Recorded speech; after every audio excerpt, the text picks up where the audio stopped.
And one night, on a black volcanic rock in the middle of the Aegean Sea, an old man will fall on his face before a voice so bright he cannot stand. We will get to that voice. But not yet. People will tell you the Bible contains 365 fear nots, one for every day of the year.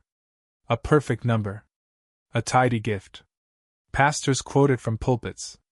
It gets passed around in text messages and coffee mugs and Instagram graphics with soft lighting. They are wrong. The actual count, depending on how you translate the Hebrew and the Greek, sits somewhere between 100 and 144. Scholars disagree on the exact number because the command appears in dozens of different forms across both testaments, sometimes as a direct command, sometimes woven into a promise, sometimes spoken by an angel, sometimes by God Himself in a night vision. Here is the thing, though.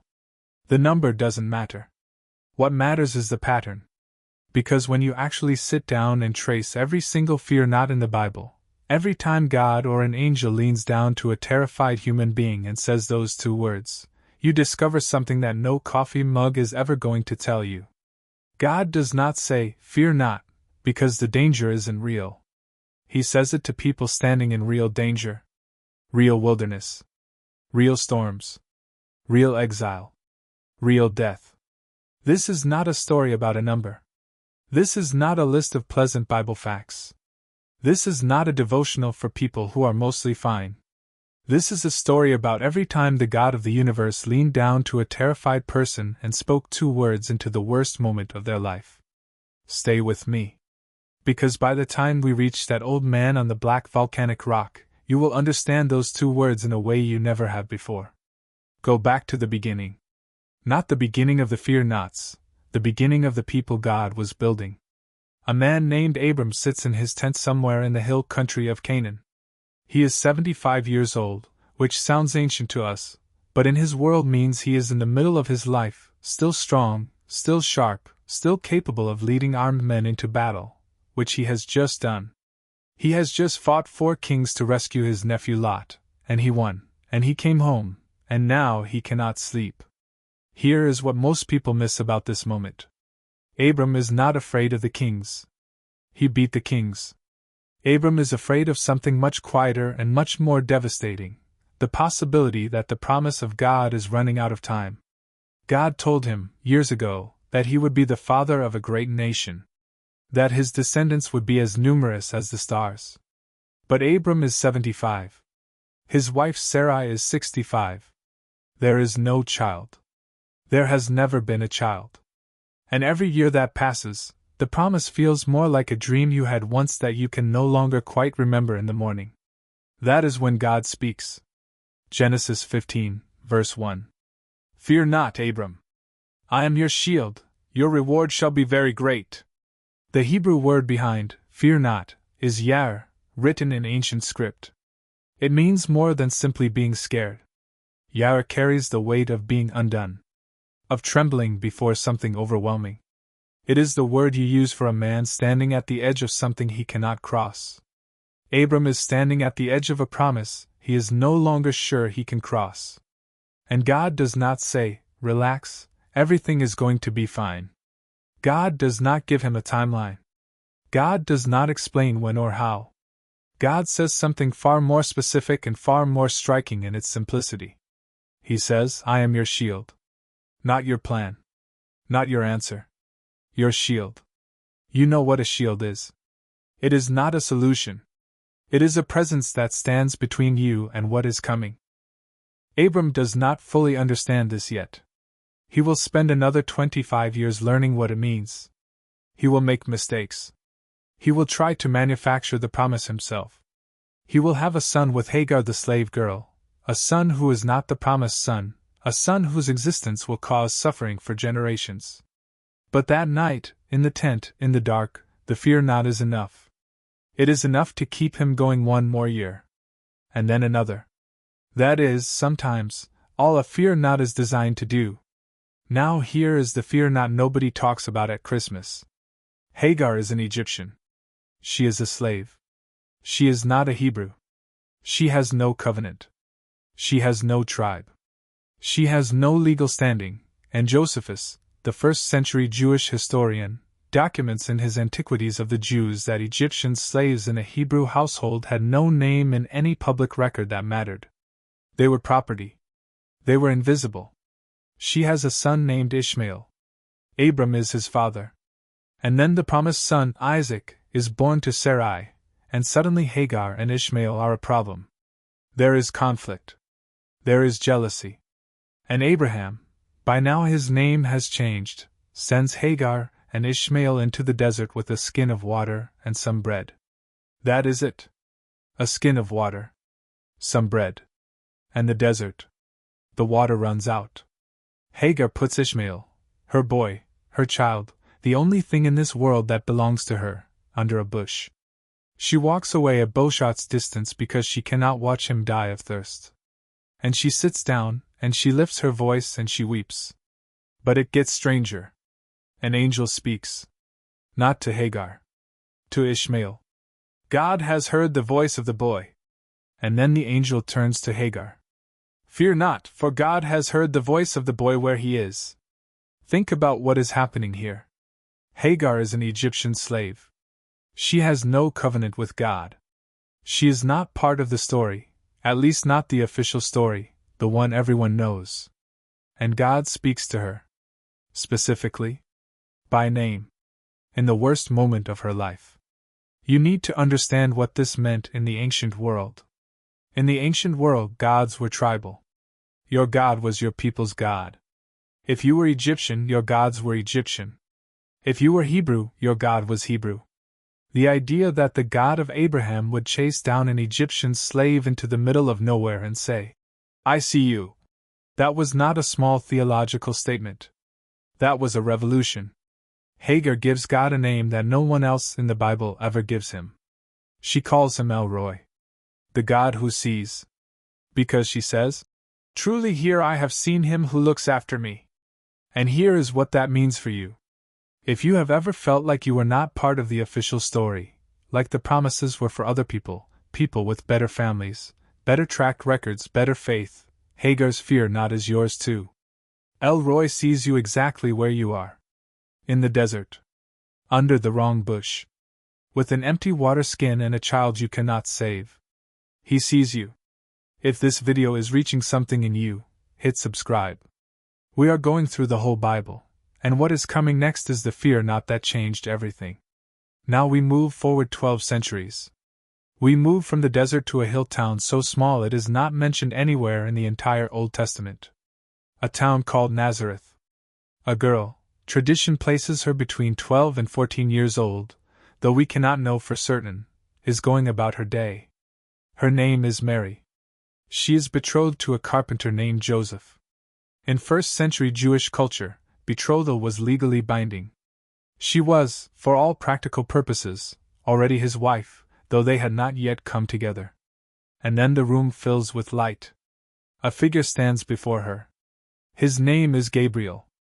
And the first thing Gabriel says, the very first thing, before he says anything about what is about to happen to her body and her life and her future, is this. Do not be afraid, Mary, for you have found favor with God. The Greek here is me phobou, and this matters. Me phobou is the present imperative with a negative particle. It does not simply mean, don't be afraid. It means stop being afraid. Stop. As in, she was already afraid before the angel told her not to be. The fear was already happening. The angel walks into an existing fear and speaks directly into it. She is afraid before she knows what is being asked of her. Think about that. She has not heard the plan yet. She does not know about the manger or the shepherds or Bethlehem, or Egypt, or the cross, none of it. She is just afraid because a supernatural being is standing in her house. And the fear not comes before the explanation. This is the pattern. God does not wait until you understand. He speaks into the fear first. Mary asks one question. Not, why me? She does not ask why me. She asks how? How will this be, since I am a virgin? And Gabriel explains, the Holy Spirit, the power of the Most High. And Mary says something that has echoed in churches for 2,000 years. Behold, I am the servant of the Lord. Let it be to me according to your word. She says yes to a future she cannot see, in a body she does not yet understand, to a God who has just asked the impossible. Stay with me, because this is where it gets remarkable. 8 months later, outside the town of Bethlehem where David was born 1,000 years before, a group of shepherds are working the night shift. These are not men of status. In first-century Jewish culture, a shepherd's testimony was not admissible in a court of law. They were considered unreliable, ceremonially unclean from constant contact with animals. The kind of people you did not invite to important events. And there is something else about these particular shepherds that almost no one mentions. The Mishnah, the ancient record of Jewish oral law, notes that the shepherding fields outside Bethlehem were used for flocks destined for the temple. These men were tending lambs bred to be sacrificed. And on the night the Lamb of God was born in a cave 50 yards away, they were the first to hear about it. An angel appears. The glory of the Lord shines around them, and they are terrified, the same trembling undoneness as Hagar in the desert, as Abram in the tent. And the angel says, "Fear not, for behold, I bring you good news of great joy that will be for all the people." Not for some of the people. Not for the people who have their lives together. All the people. The shepherds are the announcement. The invisible ones. The low-status night shift workers. And God chooses them on purpose. Before we get to the most dramatic fear not in the entire Bible, drop a comment right now.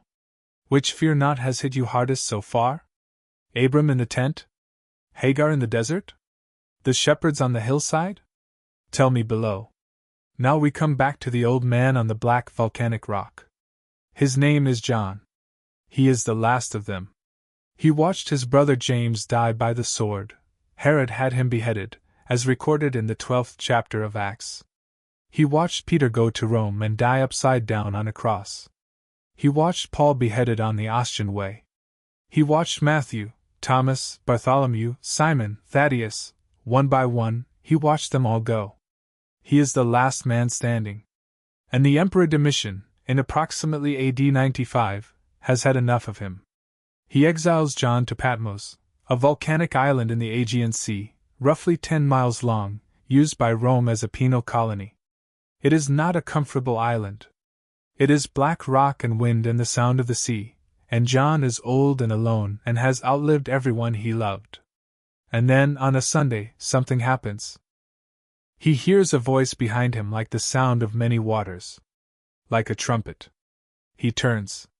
And what he sees is so overwhelming, the risen Christ, blazing, white hair, eyes like flame, a face like the sun in full strength, that John, who had leaned against this man's chest at the Last Supper, who had watched him die and touched him when he rose, John falls at his feet as though dead. And then a right hand is laid on him. And the voice says, "Fear not. I am the first and the last and the living one. I died, and behold I am alive forevermore." The voice. That moment. That right hand on the shoulder of the last man standing. John has been afraid on that island. Of course he has. He is 90 years old and alone, and the empire is crushing the church he gave his life to build. But here is what the fear not means in that moment. It does not mean, don't worry, everything is fine. Domitian is still emperor. The persecution is real. John is still on the island. The danger has not gone away. The fear not means, I have been to death. I walked through it. I know what is on the other side. And you are going to be fine. Not because the storm is ending, but because I have already been where the storm is taking you. And I am telling you what I found there. This is not a story about a self-help principle. This is not a story about positive thinking. This is not a story about trying harder not to feel afraid. This is a story about a God who went through the worst thing first, who walked into death on a Friday and walked out on a Sunday, and who now stands on your black volcanic rock and says, I know what this is. Fear not. You know what this is like. You have been in a waiting room, or you have been in a hospital hallway while someone you love is inside. Or you have been on the phone waiting for news that is going to change your life. And the person who can actually help you is the one who already knows. Who already talked to the doctor? Who walks out to you and lays a hand on your shoulder? And they say, I know what it is. You are going to be okay. That is what Jesus says to John on Patmos. Not, calm down. Not, be brave. I know what death is. I know what exile is. I know what it is to be abandoned. And you are going to be okay. Because I am the first and the last.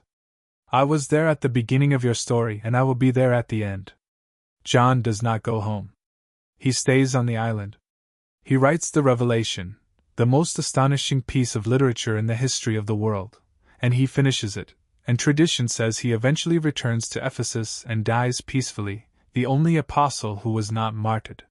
He lived past the fear not, all the way to the end. So here is what you have seen today. From Genesis to Revelation, from Abram's tent to Hagar's desert to Mary's house to a hillside outside Bethlehem to a volcanic rock in the Aegean Sea, the pattern is the same every single time. God does not say, fear not, to people who are comfortable. He says it to people who are in real danger, real loss, real wilderness, real impossibility.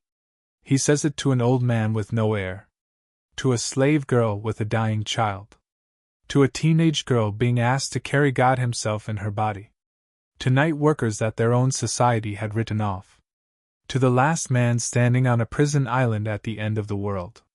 And He says it to you, in whatever your version of that island is right now. Here are the 3 things I want you to carry away from this. First, fear not, is not a command to feel no fear. It never was. Gabriel found Mary already afraid. The angel found the shepherds terrified.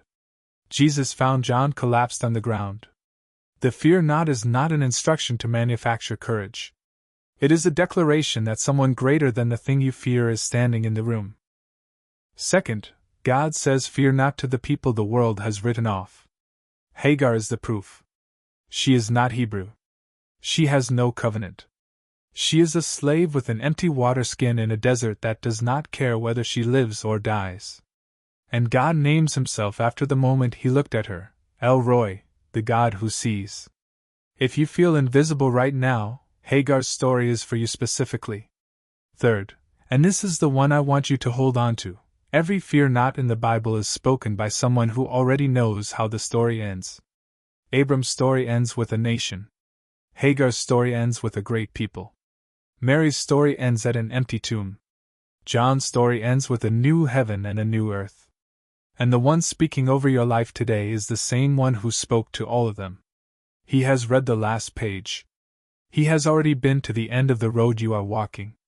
And He is leaning toward you right now, on whatever island you are sitting on, and He is saying the same 2 words He has been saying since Genesis 15. Fear not. Which fear not hit you hardest? Abram, Hagar, Mary, the shepherds, or John? Tell me in the comments. I read every single one. If this is the kind of content you want more of, subscribe. We are going through the whole Bible like this, every pattern, every person, every moment that changes everything. I will see you in the next one.